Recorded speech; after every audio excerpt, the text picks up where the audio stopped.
Good morning all of you. BSc final year में organic chemistry की unit चल रही थी फर्स्ट ऑर्गेनिक स्पेक्ट्रोस्कोपी, जिसमें मैं पढ़नी है एनएमआर स्पेक्ट्रोस्कोपी। उसमें चला था इससे पहले वाली क्लास में मैं एनएमआर सिग्नल्स किस प्रकार से आते हैं और फ्रीक्वेंसी वगैरह क्या होती है, गामा वगैरह उनकी जो फ्रीक्वेंसी कैसे निकालते हैं कि कोई भी प्रोटॉन्स या कोई भी पदार्थ कोई भी मॉलिक्यूल्स है वो कौन सी रेडिएशन पे एब्जॉर्प्शन करता है एनएमआर रीजन में, उसको निकालने का फॉर्मूला वो मिलता है गामा वी नोट अपॉन में 2 पाई वाला। गामा मैग्नेटोजेरिक कांस्टेंट होता है और बीटा वाला यहाँ पे क्या होता है इंटेंसिटी ऑफ मैग्नेटिक फील्ड, चुंबकीय क्षेत्र की तीव्रता। कई बार वी नोट को हम एच से भी लिख देते हैं, एक ही बात है।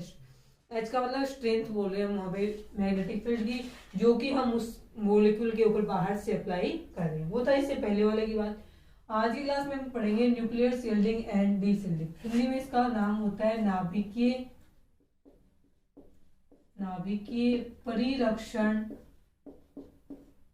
तथा विपरिरक्षण। नाभिकीय परिरक्षण क्या है और विपरिरक्षण क्या है, ये हम पढ़ेंगे आज क्लास में, ठीक है।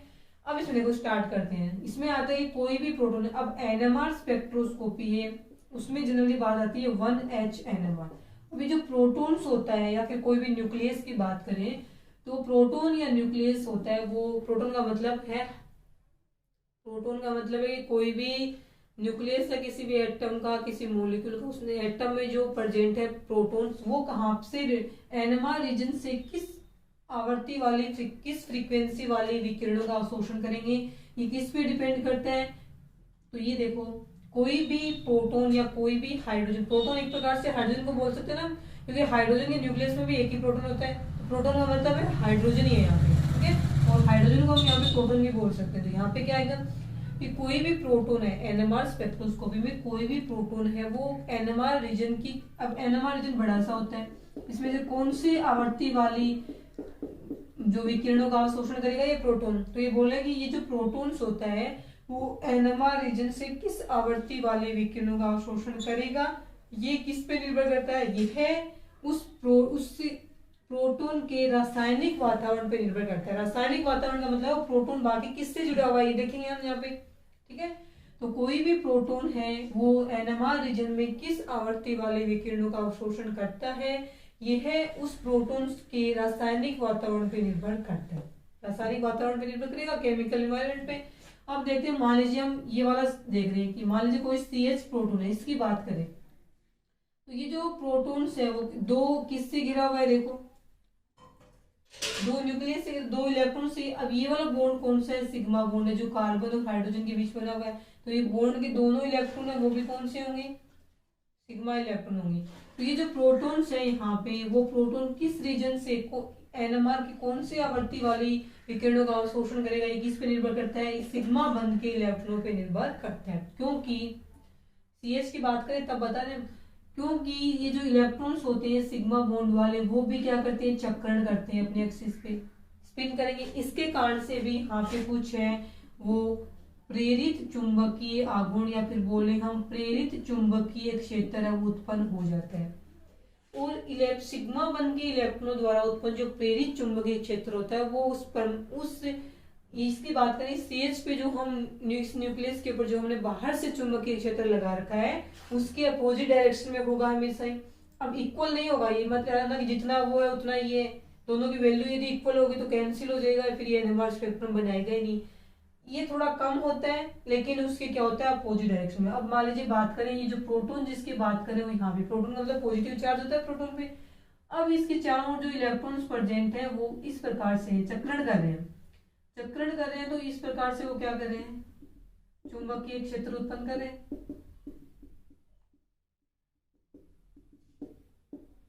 अब इसकी डायरेक्शन इस साइड में है, इस साइड घूम के आ रहे हैं और इस साइड में जा रही है ऐसे करके, और ये वाला पीछे से करके ऐसे आ रहा है, ठीक है। इसके ऊपर जो बाहर से लगा रखा है प्रेरित, बाहर से जो बाह्य चुंबकीय आघूर्ण लगा रखा है वो इस डायरेक्शन में, इलेक्ट्रॉन सिग्मा इलेक्ट्रॉन जो चक्कर लगा रहे हैं उसके कारण से प्रेरित चुंबकीय आघूर्ण इस डायरेक्शन में, दोनों एक दूसरे के अपोजिट में। लेकिन इस वाले की वैल्यू ज्यादा होती है और इलेक्ट्रॉनों के अपने एक्सिस पे स्पिन करने से उत्पन्न चुंबकीय क्षेत्र या चुंबकीय आघूर्ण का मान कम होता है, लेकिन वो प्रेरित चुंबकीय आघूर्ण के विपरीत दिशा में होने के कारण से ये जो सिग्मा इलेक्ट्रॉन्स है वो इस प्रोटॉन का क्या करेंगे, प्रोडक्शन, इसकी रक्षा करेंगे। ठीक है, यानी ये जो पूरा का पूरा चुंबकीय क्षेत्र हम बाहर से लगा रहे हैं वो इस प्रोटॉन पे नहीं लग पाएगा। नहीं लग पाएगा तो ये जो प्रोटॉन है वो इन सिग्मा इलेक्ट्रॉनों की अनुपस्थिति में जहां पे सिग्नल दर्शाना चाहिए था वो इन सिग्मा इलेक्ट्रॉनों के आने के बाद वहां पे नहीं दर्शाता है, सिग्नल थोड़ा सा अप फील्ड की ओर शिफ्ट हो जाते हैं। ऐसे बनेगा, मान लीजिए ऐसे बन रहा है ये, पहले ये प्रोटॉन यहाँ पे सिग्नल शो कर रहा था, कब, ये मान रहे हैं लो फील्ड की इस साइड से इस साइड चल रहे हैं तो वो कौन सी आ रही है, अप फील्ड आ रही है, यहाँ पे मतलब वैल्यू ज्यादा होती जा रही है। ठीक है, वो जो डेल्टा वगैरह आगे बढ़ेंगे उसकी वैल्यू, केमिकल शिफ्ट की वैल्यू, सिग्मा इलेक्ट्रॉन आ गए तो इलेक्ट्रॉन्स थोड़ा अप फील्ड की ओर केमिकल वो अपना सिग्नल शो करेगा, यहाँ निकलेगा। ये तो कब है, तो हम बोलेंगे सिग्मा इलेक्ट्रॉन की अनुपस्थिति में प्रोटॉन यहाँ सिग्नल दर्शाता था, सिग्मा प्रोटॉन आते ही सिग्मा प्रोटॉनों ने क्या किया, प्रोटॉन का प्रिडक्शन कर दिया।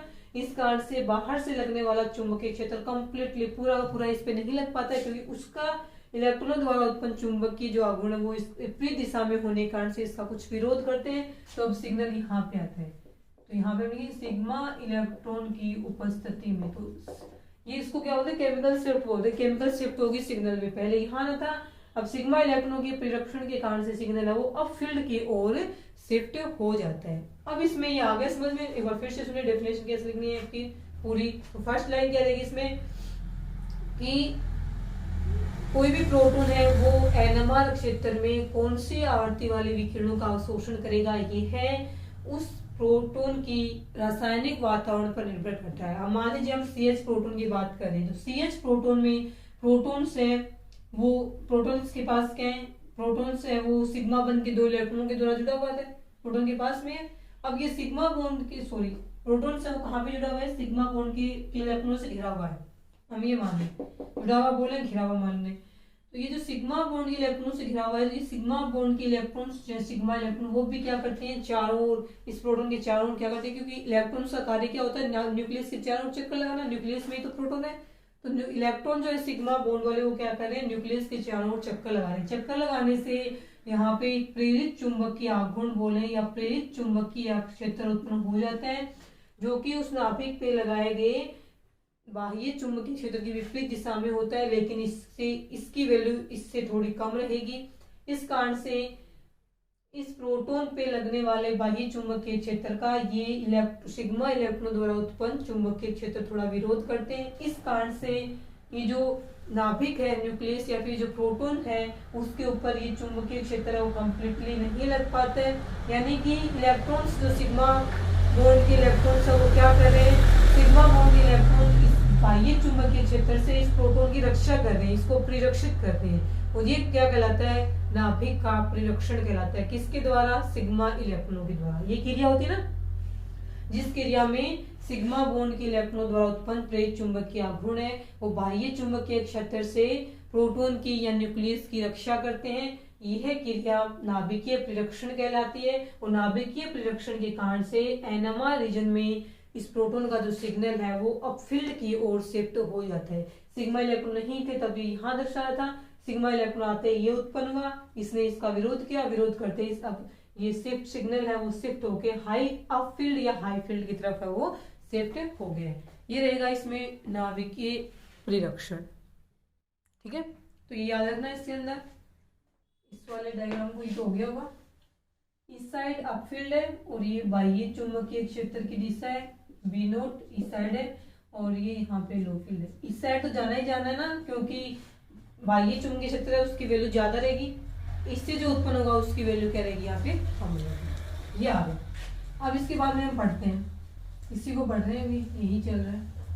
तो ये बोल रहा है कि अब ये जो सिग्नल अप फील्ड की तरफ गया है ये कितना जाएगा अप फील्ड की तरफ, ये तो पता होना चाहिए कि इस साइड तो पता है कि नाभिकीय परिरक्षण होते ही सिग्नल अप फील्ड की तरफ चला गया, लेकिन कितना जाएगा, कितना अप फील्ड को उच्च क्षेत्र बोल सकते हैं और निम्न फील्ड को निम्न क्षेत्र बोल सकते हैं। तो कोई भी सिग्नल है वो प्रोटॉन का कोई भी सिग्नल है वो सिग्मा इलेक्ट्रॉनों की प्रेजेंस में कितना अप फील्ड की तरफ जाता है, किस पे डिपेंड करता है, तो ये हम बोलेंगे कि ये डिपेंड करता है सिग्मा इलेक्ट्रॉनों की डेंसिटी पर, कि उस नाभिक के चारों तरफ सिग्मा इलेक्ट्रॉनों की डेंसिटी है वो कितनी है। सिग्मा इलेक्ट्रॉनों की डेंसिटी जितनी ज्यादा होगी सिग्नल उतना ही ज्यादा अब फील्ड की तरफ जाएगा। तो यहाँ पे नीचे नोट करिएगा ना कि कोई भी प्रोटॉन है वो जितने ज्यादा सिग्मा इलेक्ट्रॉन से घिरा हुआ होगा उसके चारों ओर सिग्मा इलेक्ट्रॉनों का घनत्व है, जितना घनत्व का मतलब उनकी संख्या, तो सिग्मा इलेक्ट्रॉनों की संख्या जितनी ज्यादा होगी और सिग्नल उतना ही अब फील्ड की तरफ है वो जाएगा। ठीक है, उतना ही अब फील्ड की तरफ जाएगा। अब ये बोल रहा है कि मान लीजिए सिग्मा इलेक्ट्रॉन की डेंसिटी कम हो जाती है, कम हो जाती है तो क्या करेंगे, सिग्मा इलेक्ट्रॉन की डेंसिटी कम होगी तो सिग्नल वापस कहाँ आएगा, लो फील्ड की तरफ आएगा। उसे हम क्या बोलते हैं, लो फील्ड की तरफ पहले जहां था वहां से यदि लो फील्ड की ओर आ जाता है सिग्नल है वो अपना, तब हम बोलेंगे कि क्या हुआ है, विपरीक्षण हुआ है। अब इसको हम पढ़ते हैं दो एग्जाम्पल से। एक तो ये एग्जाम्पल है RCH2 और CH3। ठीक है, एक हम एग्जाम्पल पढ़ते हैं RCH2Cl। ठीक है, अब इनकी बात करते हैं, यहाँ पे जो प्रोटॉन्स है उसकी बात करते हैं, यहाँ वाले सिग्मा इलेक्ट्रॉन से वो प्रभावित नहीं, बाकी तो सेम है इस साइड का, सिर्फ ये अलग है। अब मान लीजिए हम ये मान दें कि किसी प्रकार का कोई सिग्मा इलेक्ट्रॉन्स नहीं था, ये रहेगा लो फील्ड और इस साइड रहेगा ये हाई फील्ड। अब ये मान रहे हैं कि सिग्नल यहाँ पे है, ना तो कोई परिरक्षण हो रहा है ना कोई विपरीक्षण हो रहा है, सिग्नल यहाँ पे आ गया। फिर इसके बाद करें, देखो ये वाले सिग्मा इलेक्ट्रॉन्स है, अब इसका क्या होता है, इस वाले ग्रुप का प्लस आई प्रभाव होने के कारण ये इस बॉन्ड के इलेक्ट्रॉन इसकी तरफ देगा, इस कारण से ये जो CH2 है इसका न्यूक्लियस है उसमें जो प्रोटॉन्स है उसके चारों तरफ इलेक्ट्रॉन डेंसिटी इंक्रीज होगी। प्लस आई ग्रुप वाले हैं वो electron density sigma electron density increase करते हैं, जितने इसके पास में प्लस आई ग्रुप और प्लस आई इफेक्ट वाले ग्रुप जुड़े हुए रहेंगे। प्लस आई इफेक्ट वाले ग्रुप एक प्रकार से क्या होते हैं, इलेक्ट्रॉन रिलीजिंग ग्रुप की तरह कार्य करते हैं, इलेक्ट्रॉन रिलीज करते हैं। इस कारण से यहाँ पे जो न्यूक्लियस प्रोटॉन है उसके चारों तरफ इलेक्ट्रॉन डेंसिटी सिग्मा वाली इंक्रीज होगी, इसका मतलब सिग्नल है वो इसमें नाभिक प्रोटॉन का क्या हो गया, परिरक्षण हो गया, न्यूक्लियर शील्डिंग होगी। न्यूक्लियर शील्डिंग होने से अब फील्ड की तरफ क्या जाता है, सिग्नल जाता है। अब सिग्नल आ गया अपना यहाँ पे आ गया, किसके केस में है, RCH2 CH3 केस में आ गया यहाँ पे सिग्नल। ठीक है, तो यहाँ पे हम बोलेंगे क्या होगी, न्यूक्लियर शील्डिंग होगी, नाभिकीय परिरक्षण हो गया इस केस में। अब इसकी बात करें तो इसमें क्या है, Cl है halogen, Cl negative minus I effect वाला ग्रुप है, इसका मतलब इस बॉन्ड के इलेक्ट्रॉन इसकी तरफ आकर्षित करे रहेंगे, अपनी तरफ आकर्षित करेगा, क्योंकि ये क्या माइनस आई इफेक्ट डाला, यानी इलेक्ट्रॉन विड्रॉइंग ग्रुप है ये, इस कारण से ये सिग्मा बॉन्ड के इलेक्ट्रॉन को अपनी तरफ अट्रैक्ट करेगा, जिससे यहाँ पे जो न्यूक्लियस है उसके चारों तरफ इलेक्ट्रॉन डेंसिटी कम होगी। इलेक्ट्रॉन डेंसिटी कम होगी, इसका मतलब सिग्नल अब फील्ड की तरफ नहीं जा पाएगा। तो इस बार सिग्नल है वो इलेक्ट्रॉन डेंसिटी कम होगी तो सिग्नल यहाँ आना चाहिए था, इलेक्ट्रॉन डेंसिटी कम होगी तो उसका क्या हो गया, विपरीक्षण हो गया, डीशील्डिंग होगी, तो इस बार सिग्नल कहाँ पे आएगा, यहाँ पे आएगा। ऐसा किसी केस में आ रहा है, RCH2Cl के केस में आ रहा है, और यहाँ पे हो रही है आपकी न्यूक्लियर डीशील्डिंग। तो आ गया, तो जितने ज्यादा प्लस आई इफेक्ट वाले ग्रुप जुड़े हुए रहेंगे इसका जो सिग्नल है उतना ही अप फील्ड की तरफ बोले या हाई फील्ड की तरफ शिफ्ट हो जाएगा, और जितने ज्यादा माइनस आई वाले ग्रुप जुड़े हुए होंगे वो क्या करते हैं, न्यूक्लियस के चारों ओर इलेक्ट्रॉन डेंसिटी को कम करते हैं, इस कारण से सिग्नल है वो लो फील्ड की तरफ शिफ्ट हो जाता है। आगे समझ में, इसको इस एग्जांपल से ऐसे समझना है आपको। तो प्लस आई प्रभाव वाले क्या करते हैं, अप फील्ड की तरफ जाएंगे सिग्नल को, और माइनस आई प्रभाव वाले क्या करते हैं, सिग्नल को लो फील्ड की तरफ ले जाते हैं। और ये वाला बीच में उधर जब ना तो प्लस आई जुड़ा हो ना ही माइनस आई, सिर्फ सिंपल हो, नॉर्मल कंडीशन में जब सिग्मा इलेक्ट्रॉन का कोई रोल नहीं हो रहा तब ऐसा आएगा सिग्नल, सिग्मा इलेक्ट्रॉन की डेंसिटी बढ़ते ही ऐसा और कम होते ही यहाँ पे आएगा सिग्नल। ठीक है, इतना हो गया क्लियर। उसके बाद में देखें नेक्स्ट, अब नेक्स्ट में देखें तो सिग्मा इलेक्ट्रॉनों के कारण से परिरक्षण विपरिरक्षण कैसे होता है उसकी बात थी। अब पाई बॉन्ड के जो इलेक्ट्रॉन्स होते हैं, जैसे सिग्मा बॉन्ड के इलेक्ट्रॉनों को हमने सिग्मा इलेक्ट्रॉन बोला है, वैसे ही पाई बॉन्ड के इलेक्ट्रॉन क्या कहलाएंगे, पाई इलेक्ट्रॉन्स कहलाएंगे। जैसे सिग्मा बॉन्ड के इलेक्ट्रॉन्स है वो शील्डिंग डीशील्डिंग शो करेंगे, वैसे ही पाई बॉन्ड के इलेक्ट्रॉन भी शील्डिंग और डीशील्डिंग दोनों क्या करते हैं, शो करते हैं। नेक्स्ट में आपको क्या लिखना है, नोट लगा के कि पाई बॉन्ड के इलेक्ट्रॉन्स है, पाई बॉन्ड इलेक्ट्रॉन के स्पिन करने से उत्पन्न। अब जैसे सिग्मा बॉन्ड के लिए इलेक्ट्रॉनों ने चक्रण किया नाभिक के चारों ओर, तो पाई बॉन्ड के इलेक्ट्रॉन वो भी नाभिक के चारों ओर, क्योंकि इलेक्ट्रॉन ने ऐसे बोलते हैं इलेक्ट्रॉन नाभिक के चारों ओर चक्कर लगाते हैं। ऐसा ना बोलते हैं कि सिग्मा बॉन्ड के इलेक्ट्रॉन लगाते हैं पाई बॉन्ड वाले नहीं लगाते, सारे लगाते हैं, चाहे सिग्मा बॉन्ड के पाई बॉन्ड के। तो जब सिग्मा बॉन्ड के इलेक्ट्रॉन के चक्कर लगाने से प्रेरित चुंबकीय आघूर्ण उत्पन्न हो रहा है, तो इनसे भी उत्पन्न होगा ही। तो उस पाई बॉन्ड की इलेक्ट्रॉन स्पिन करने से उत्पन्न चुंबकीय आघूर्ण या चुंबकीय क्षेत्र, जो बोले चुंबकीय आघूर्ण या चुंबकीय क्षेत्र से प्रोटॉन का या नाभिक का, बोले नाभिक में प्रोटॉन है उसका ही हो रहा है, से प्रोटॉन का परिरक्षण और विपरिरक्षण दोनों हो सकते हैं। प्रोटॉन का परिरक्षण व विपरिरक्षण यानी शील्डिंग और डीशील्डिंग दोनों हो सकते हैं, दोनों हो सकते हैं। ठीक है, शील्डिंग भी हो सकती है और डीशील्डिंग दोनों ही हो सकते हैं। अब इसमें बात यह आती है कि कब तो शील्डिंग होगी और कब डीशील्डिंग, किस पे डिपेंड कर रहा है? ये है जो चुंबकीय आघूर्ण उत्पन्न हुआ है पाई इलेक्ट्रॉनों के द्वारा, उस चुंबकीय क्षेत्र में ये जो प्रोटॉन्स हैं उनकी स्थिति कहाँ पे है। तो प्रोटॉनों का परिरक्षण विपरीक्षण होगा, किस पे डिपेंड करता है कि प्रोटॉनों सिग्मा बॉन्ड की इलेक्ट्रॉन की स्पिन करने से, चक्रण करने से उत्पन्न चुंबकीय क्षेत्र में जो प्रोटॉन्स होते हैं उस प्रोटॉन की स्थिति कहाँ पे है। प्रोटॉन की पोजीशन जो पाई इलेक्ट्रॉन से उत्पन्न चुंबकीय क्षेत्र में कहां पर है, इस पे डिपेंड करते हैं। ठीक है, तो आप लिख लेना खुद से कि पाई बॉन्ड के इलेक्ट्रॉनों से उत्पन्न चक्रण से उत्पन्न चुंबकीय आघूर्ण से प्रोटॉनों का परिरक्षण हो या विपरीक्षण होगा, ये निर्भर करता है कि प्रोटॉन की पोजीशन उस चुंबकीय क्षेत्र में जो उत्पन्न हुआ है पाई इलेक्ट्रॉनों के चक्रण करने से, उस क्षेत्र में प्रोटॉन की पोजीशन कहाँ पे है, ये डिपेंड करते हैं। पोजीशन यदि वो प्रोटॉन है वो उस उत्पन्न चुंबकीय क्षेत्र के बीच में है तब तो उसका होगा परिरक्षण, और यदि वो बाहर है चुंबकीय क्षेत्र से तब उसका क्या होगा, विपरीक्षण होगा। उसको हम एग्जांपल से समझते हैं, दो एग्जांपल पढ़ते हैं। ठीक है, फर्स्ट एग्जांपल लेते हैं, इसमें हम एसिटाल्डिहाइड की बात करें या फिर अपन फॉर्मेल्डिहाइड की बात ही कर लें, एक ही बात है। एल्डिहाइड है कोई भी हो, फॉर्मेल्डिहाइड की बात करें तो इसमें हम ऐसे लिखते हैं फॉर्मेल्डिहाइड को, ये हो गया। और ऐसे होते हैं कि एक ही प्लेन में तो एक हाइड्रोजन ऐसे और एक मतलब ये जो इस प्लेन में ना ये कार्बन डबल बॉन्ड ऑक्सीजन, उससे आगे वाले प्लेन में ये H है, उससे पीछे वाले प्लेन में ये, चारों एक प्लेन में, ये दोनों एक प्लेन में, ये दोनों अलग अलग प्लेन में। तो यहाँ पे क्या है, ये बन गया पाई बॉन्ड। इस पाई बॉन्ड के जो इलेक्ट्रॉन है उसके कारण से क्या है, चक्रण उत्पन्न हो रहा है। चक्रण जो उत्पन्न हो रहा है उसको हम इस प्रकार से लिखते हैं, थोड़ा सही बनाते हैं। अब ये इलेक्ट्रॉन जो चक्रण उत्पन्न हो रहा है वो इस यहाँ पे है, इस इलेक्ट्रॉन की जरूरत उत्पन्न हो रहा है वो कहाँ पे है, यहाँ पे। और जो चुंबकीय क्षेत्र, प्रेरित चुंबकीय क्षेत्र बाहर से लग रहा है वो इस डायरेक्शन में है। ठीक है, तो हम बोलेंगे ये इस डायरेक्शन में, यहां से चला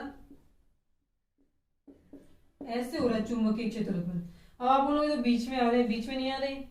ये वाला प्लेन है, इसी प्लेन में चुंबकीय क्षेत्र उत्पन्न हुआ है, ये वाला H आगे है, ये वाला H पीछे है। तो ये जो पाई इलेक्ट्रॉन से जो चुंबकीय क्षेत्र उत्पन्न हुआ है पाई इलेक्ट्रॉनों के स्पिन करने से, वो तो इस प्रोटॉन को परिरक्षित कर ही नहीं रही, क्योंकि प्रोटॉन तो इसके आगे पीछे है, प्रोटॉन इस प्लेन में नहीं है, परिरक्षण नहीं करे। इसका मतलब यहाँ पे क्या हो रहा है, प्रोटॉनों का विपरिरक्षण हो रहा है। विपरिरक्षण हो रहा है, इसका मतलब है कि सिग्नल कहाँ पे जाएगा, लो फील्ड की ओर शिफ्ट हो जाएगा। सिग्नल है वो लो फील्ड की ओर शिफ्ट हो जाता है। ये तो था। तो एल्डिहाइडो में क्या होता है कि जो पाई इलेक्ट्रॉनों से उत्पन्न चुंबकीय आघूर्ण है उसके द्वारा प्रोटॉनों का क्या होता है, विपरिरक्षण होता है। अब बात करते हैं हम एसिटिलीन की।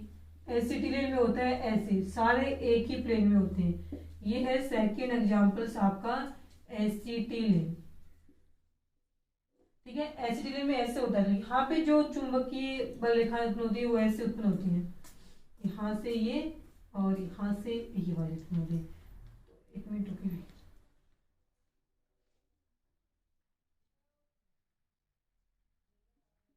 ऐसे उत्पन्न होती है। ठीक है, यहाँ पे हो रहा है चुंबकीय क्षेत्र इस डायरेक्शन में, ठीक है,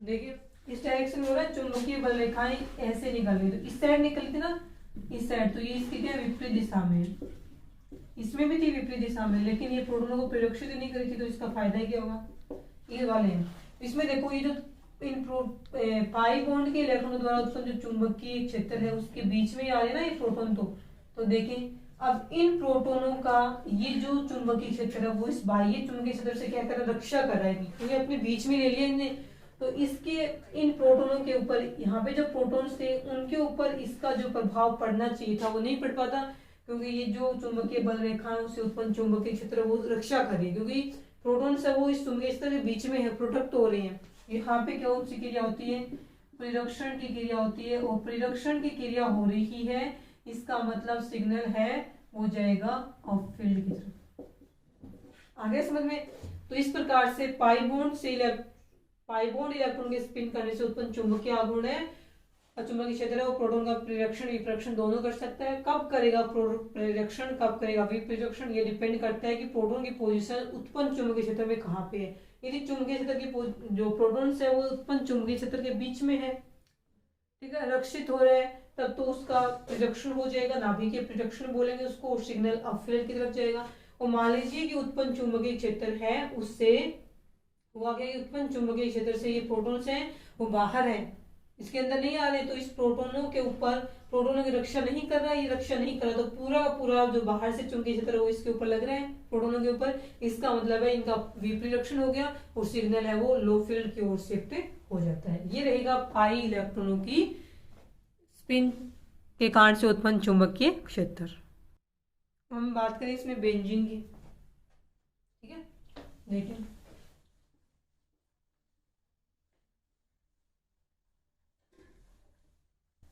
बेंजीन में क्या होगा वो देखिए, यहाँ पे बेंजीन में तो पाई इलेक्ट्रॉन्स हैं, 3 पाई बॉन्ड, तो इसमें 6 पाई इलेक्ट्रॉन्स है, तो बेंजीन की बात हम इस प्रकार से कर लेते हैं,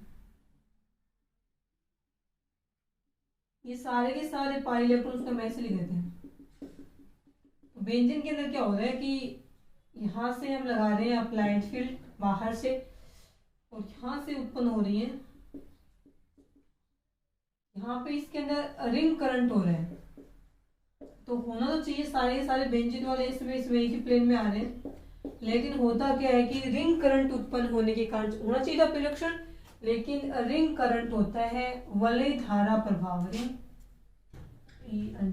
रिंग करंट इफेक्ट, इसको हम हिंदी में बोलते हैं, ये इम्पोर्टेंट है कि वलय धारा प्रभाव के कारण से, रिंग करंट इफेक्ट के कारण से प्रोटोनों का क्या हो जाता है, पाई सिग्मा, ये जो पाई बॉन्ड के इलेक्ट्रॉनों से उत्पन्न चुंबकीय क्षेत्र से इन प्रोटोनों का क्या हो जाता है, विपरीक्षण हो जाता है, और विपरीक्षण होते ही अपने को पता है कि सिग्नल्स है वो कहाँ जाएंगे, लो फील्ड की तरफ शिफ्ट हो जाती है। तो ये याद रखना इसमें हमेशा ही कि जो बेंजीन है, इस बार कि बेंजीन में जो, तो बेंजीन में तो आपको पता है 3 पाई बॉन्ड है, तो 6 पाई इलेक्ट्रॉन्स है, 6 पाई इलेक्ट्रॉन्स है, वो फिक्स तो है नहीं, कई रिंग्स में हो सकता है 3 यहाँ पे हो सकता है यहाँ पे दूसरी पोजीशन पे हो, तो हम बोले कि पूरे में इनमें सभी जगह ये पाई बॉन्ड के इलेक्ट्रॉन्स है वो स्पिन करते रहते हैं, ठीक है, इस कारण से वलय धारा प्रभाव उत्पन्न होता है। ये स्ट्रॉन्ग इफेक्ट होने के कारण से क्या करता है, ये नाभिकीय इलेक्ट्रॉनों का, नाभिकीय प्रोटोनों का क्या करता है, विपरीक्षण करता है, इस कारण से सिग्नल है वो लो फील्ड की तरफ शिफ्ट हो जाते हैं। तो हम कहेंगे जितने भी एल्डिहाइड्स हैं, जितने भी एरोमेटिक यौगिक हैं, उन सभी के क्या होंगे, जो सिग्नल्स हैं वो विपरीक्षण के कारण से लो फील्ड की तरफ शिफ्ट होते हैं। अब इसमें ऑर्डर की बात करें, 2 इंपॉर्टेंट ऑर्डर है याद रखना, कि जैसे कि sp संकरण है, sp2 संकरण है और sp3 संकरण, तो En सबसे ज्यादा इसकी है, उससे कम इसकी, तो है इसका En order, electronegative order. En order किससे निकाला हमने, तो ये निकाला परसेंटेज एस करेक्टर समानुपाती होता है En के, परसेंटेज एस करेक्टर जिस हाइब्रिडाइजेशन में ज्यादा होंगे उसकी En ज्यादा होगी, जिसमें यहाँ पे 50% है परसेंटेज एस करेक्टर, यहाँ पे कितने हैं 33% है, यहाँ पे 25% है, तो सबसे ज्यादा परसेंटेज एस करेक्टर यहाँ है, सबसे कम यहाँ पे, तो जहाँ परसेंटेज एस करेक्टर ज्यादा है वहाँ En ज्यादा है, जहाँ परसेंटेज एस करेक्टर कम है वहाँ En क्या रहेगी, कम रहेगी। और जिसकी En ज्यादा होती है वो वी प्रिडक्शन करेगा और उसका सिग्नल है वो लो फील्ड की तरफ जाएगा।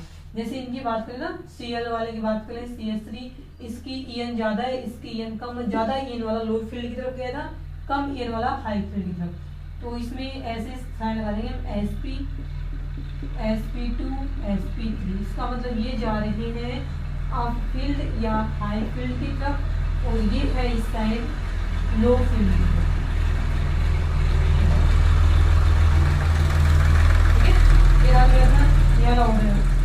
EN विद कर्मानुपाती में जाएगा, NMR सिग्नल की EN कम होगी वो जाएगा अब फील्ड में करेगा, प्रिडक्शन करेगा, जिसकी EN ज्यादा होती है वी प्रिडक्शन करेगा, वी प्रिडक्शन से सिग्नल हमेशा ही लो फील्ड में आता है। अब इसमें एक अपवाद है 1 एल्काइन के केस में, सिर्फ 1 एल्काइन के केस में जो ऑर्डर है वो इस प्रकार से होता है, sp2, sp और sp, ये वाला ऑर्डर होता है, ठीक है, सॉरी उल्टा, सबसे कम EN वाला ये ऐसे रहेगा। कारण ये होता है कि एल्काइन जो होती है ना, एल्काइन 1 एल्काइन का मतलब मान एसिटिलीन प्रोपाइन से मान लेते हैं, लेकिन प्रोपाइन की बात करें तो उसमें क्या होता है तो उसकी प्रोपाइन जैसे पीछे वाले पढ़ा था ना एसिटिलीन वाला ऐसे, अब है तो इसमें sp हाइब्रिडेशन, तो इसकी EN ज्यादा होने से सिग्नल आना चाहिए था लो फील्ड में, लेकिन यहाँ पे क्या होता है सारे एक ही प्लेन में होने के कारण से यहाँ पे प्रोटोनों के द्वारा जो यहाँ पे पाई बॉन्ड के इलेक्ट्रॉनों से जो चुंबकीय क्षेत्र उत्पन्न होता है उसमें ये प्रोटॉन क्या हो रहा है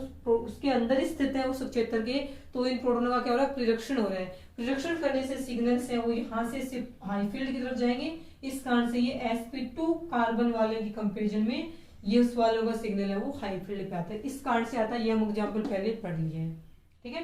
सिर्फ 1 एल्काइन केस में ये वाला होता है, बाकी सभी में ये ऑर्डर है वो चलेगा, ठीक है। आज के लिए इतना ही, इसके बाद इसका नेक्स्ट टॉपिक करेंगे नेक्स्ट क्लास में, ठीक है।